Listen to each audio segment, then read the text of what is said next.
one of the most common problems that a lot of women do not know much about, or a lot of women haven't even heard of it, is a condition called polycystic ovary syndrome.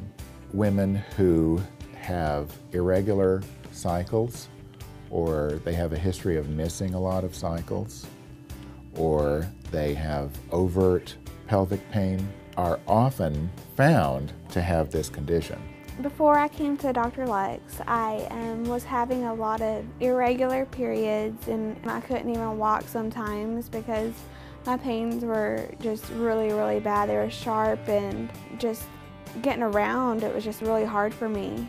Now, in Marley's case, she came in about a year ago with symptoms that are very typical of PCO, and that consisted of irregular cycles and pelvic pain. We did an exam, pelvic sonogram.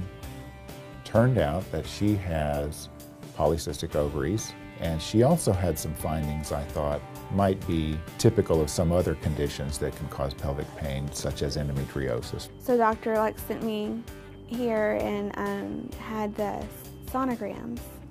And then after I had the sonos, and it showed that I did have the polycystic ovaries, which was cysts around my ovaries. I had one big cyst, but then I also had several different little ones too.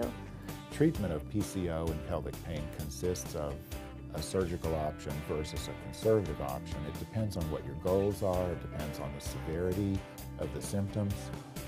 In her case, she was in pain, and she wanted to do something about that. I went in the Thursday before and had the pre-op, and then after I had the pre-op done, they kind of told me, you know, how long I was going to be out of work, and which is I was only out of work a week. I was there like probably an hour after the surgery in recovery, and then I was able to go home that same day.